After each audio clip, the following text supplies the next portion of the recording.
नमस्कार, मैं हूं मृत्युंजय कुमार झा और कमोडिटी सुपरफास्ट में आपका स्वागत है। सबसे पहले बात करते हैं गोल्ड और सिल्वर की, सोने और चांदी की। तो सोने चांदी में शानदार तेजी है और एमसीएक्स पर सोने का भाव 47,200 रुपये के ऊपर है, चांदी का भाव 70,000 के ऊपर है और 600 रुपये तक का उछाल चांदी में दिख रहा है। अंतर्राष्ट्रीय बाजार में गोल्ड $1790 के करीब ट्रेड कर रहा है। इसके अलावा अगर हम बात करें क्रूड की, कच्चे तेल की, तो क्रूड में एक रेंज बाउंड ट्रेड है। ब्रेंट क्रूड का भाव $69 के नीचे फिसला है, हल्की कमजोरी है और WTI क्रूड का भाव $65.5 के नीचे है। एमसीएक्स पर 4850 के करीब ट्रेड हो रहा है और अमेरिका में पिछले हफ्ते क्रूड का स्टॉक 80 लाख बैरल घटा है। ये अमेरिकी ऊर्जा विभाग की रिपोर्ट है। इसके अलावा अगर हम बात करें ऑयल सीड बनी हुई है, सोया तेल 5400 के ऊपर का ट्रेड हो रहा है। 2% से ज्यादा की मजबूती है, कम स्टॉक से कीमतों को सपोर्ट मिल रहा है। आगे त्योहारी मांग बढ़ने का अनुमान है। इसके अलावा ग्वार कीमतों में आज भी तेजी है। ग्वारगम का वायदा 6100 रुपये के करीब पहुंच चुका है। ग्वार सीड 4050 के ऊपर निकला है और क्रूड में जो तेजी आई है उसका इम्पैक्ट, उसका सपोर्ट ग्वारगम की कीमतों को भी मिल रहा है। तो ये 5 खबरें हैं इस वक्त की। इन 5 खबरों के बाद अब हम बात करते हैं 5 ट्रेडिंग कॉल्स की और ये बताने के लिए हमारे साथ हैं जिगर धर्मशी मोतीलाल ओसवाल के। जिगर, बहुत बहुत स्वागत है आपका। शुरुआत गोल्ड से। गोल्ड का मार्केट मोमेंटम पकड़ रहा है, क्या ये तेजी और बढ़ सकती है क्या, और खरीदना चाहिए इस भाव पर गोल्ड, बताइए। अगर देखें तो हम निचले स्तरों से काफ़ी अच्छी रिकवरी देखी है गोल्ड में।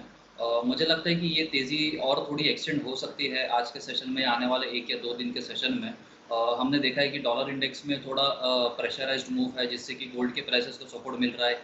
यील्ड्स कहीं ना कहीं एक स्टेबल होती जा रही है 1.6 के नीचे, यूएस 10 ईयर जो यील्ड्स है, तो कहीं ना कहीं गोल्ड के प्राइसेस को सपोर्ट ज़रूर मिल रहा है।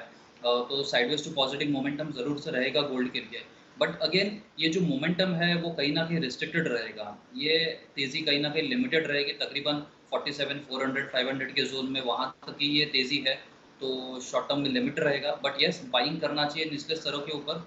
आज के सेशन में अगर कहूँ तो 47,050 एक अच्छा लेवल रहेगा खरीदारी करने के लिए। 46,870 का स्टॉप लॉस लगाना सही रहेगा और 47,400 के टारगेट्स हम इंट्राडे के लिए एक्सपेक्ट करके चल सकते हैं। ओके, ठीक है।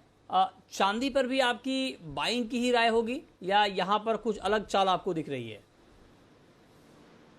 जी नहीं, मुझे लगता है कि गोल्ड और सिल्वर दोनों ही इन टैंडम में रहेंगे। बट एक चीज़ हो सकती है कि सिल्वर शायद गोल्ड को थोड़ा आउट परफॉर्म भी कर सकता है, because being an industrial metal हम देख रहे हैं कि बेस मेटल्स की चाल अभी भी काफ़ी अच्छी है। सस्टेन्ड तेज़ी आ रही है, कॉपर में, जिंक में प्राइसेस हायर लेवल्स पे सस्टेन हो रहा है, तो कहीं ना कहीं उस तरफ से भी सिल्वर को थोड़ा सपोर्ट मिलता हुआ दिख सकता है। और ओवरऑल सिल्वर की भी फंडामेंटल्स कहीं ना कहीं काफ़ी पॉजिटिव डायरेक्शन में मूव हो रहे हैं, तो प्राइसेस को सपोर्ट मिलता रहेगा।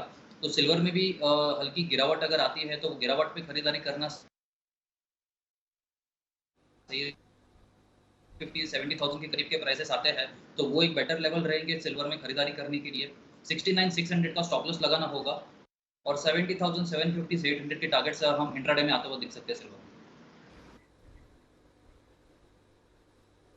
ओके, ठीक है।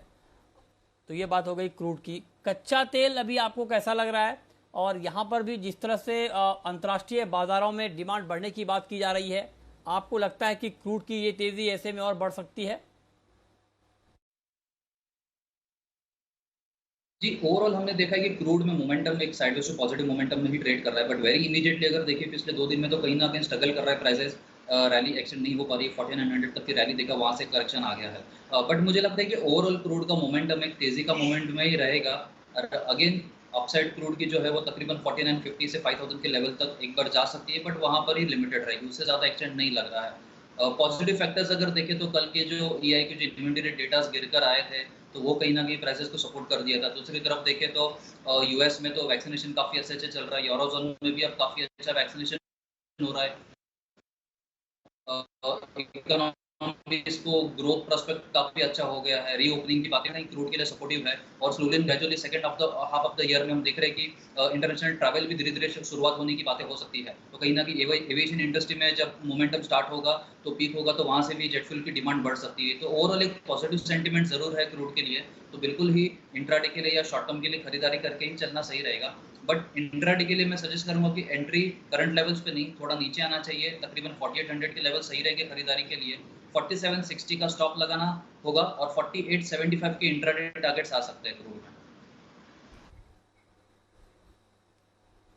ठीक है, तो ये बात हो गई आपकी क्रूड की। ठीक है, कॉपर में अभी क्या करना चाहिए? क्या कॉपर में अभी बाइंग का मौका आपको दिख रहा है? कॉपर खरीदना चाहिए अभी? जी हाँ, कॉपर काफ़ी ज़्यादा रैली तो बिल्कुल ही कर चुका है। 10,000 के ऊपर के लेवल्स भी एलएमई में हम देख चुके हैं, बट अभी भी जो 2011 का हाई है वो अभी तक ब्रीच नहीं हुआ है। पॉसिबिलिटी है कि ये जो हाई है वो भी ब्रीच हो सकता है। सप्लाई कंसर्न्स है, चिले में कहीं ना कहीं एक न्यू इन्वेस्टमेंट को लेके पॉलिटिकल अनसर्टेनिटी भी है, तो कहीं ना कहीं प्राइसेस को एक सप्लाई क्रंच की वजह से भी एक सपोर्ट मिल रहा है। दूसरी तरफ चाइना, यूएस और यूरोजोन जैसे पता है कि ग्लोबल इकोनॉमीज जो बड़ी इकोनॉमीज है वो काफ़ी अच्छे से रिकवरी पाथ पे आ रही है दोबारा से। जो पेस है ग्रोथ का वो काफ़ी अच्छा बढ़ सकता है। तो कहीं ना कहीं ये जो ओवरऑल इंडस्ट्रियल मेटल्स है सारे, इनकी डिमांड धीरे धीरे बढ़ती हुई दिखेगी, तो इस वजह से प्राइसेस को काफ़ी अच्छा सपोर्ट मिल रहा है। और दूसरी तरफ देखें तो डॉलर इंडेक्स में दबाव है, तो उस तरफ से भी थोड़ा सपोर्ट मिलता जा रहा है कॉपर को। तो मुझे लगता है कि ओवरऑल एक खरीदारी करके चलना चाहिए। कॉपर में 762 एक बेटर लेवल रहेगा खरीदारी करने के लिए। 758 का स्टॉप लॉस लगाना होगा और 770 के टारगेट्स कॉपर में इंट्राडे पर्सपेक्टिव से आते हुए दिख सकते हैं। ठीक है, जिंक में आज के लिए बाय या सेल? जिंक में भी मुझे लगता है कि ओवरऑल खरीदारी करके ही चलना चाहिए।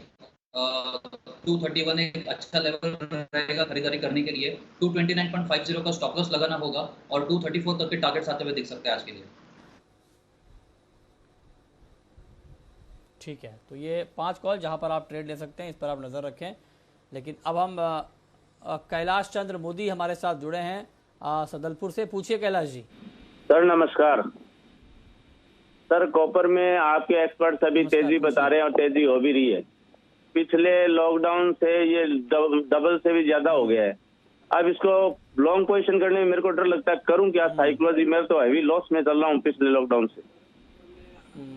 ये बात तो ठीक है, ये सवाल आपका ठीक है कि भाई इतने ऊपर के लेवल पर लॉन्ग करने में डर तो लगता है। बताइए, ये डर जायज है या अभी डरना ठीक नहीं है? क्या सुझाव होगा आपका? जी देखिए, प्राइसेस काफ़ी ज़्यादा बढ़ गए हैं, ये तो बिल्कुल ही सही है। हमने वॉलेटिलिटी भी काफ़ी ज़्यादा देखी है, कुछ हद तक डर सही है। बट एक चीज़ है कि ट्रेंड हमेशा सही रहता है। तो अभी प्राइसेस एक पॉजिटिव टेरिटरी में है, अभी भी कोई रिवर्सल की पॉसिबिलिटी और कोई साइंस नहीं है। अभी भी जो फंडामेंटल फैक्टर्स है वो अभी भी कहीं ना कहीं प्राइसेस को और ज़्यादा आगे लेके एक पॉजिटिव टेरिटरी में ही रखेंगे। चांसेस है कि कॉपर में तकरीबन 800 के लेवल्स भी आ सकते हैं। तो मुझे लगता है कि अभी भी ये तेज़ी है वो इंटैक्ट रहेगी, नो डाउट।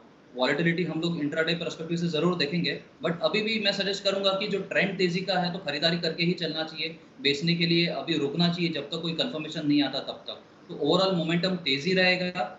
निचले स्तरों पे खरीदारी करते रहिए और जैसे मैंने बताया कि 800 तक का लेवल एक बार कॉपर में मीडियम टर्म में टेस्ट होता हुआ दिख सकता है। बहुत शुक्रिया जिगर जी आपका हमारे साथ जुड़ने के लिए।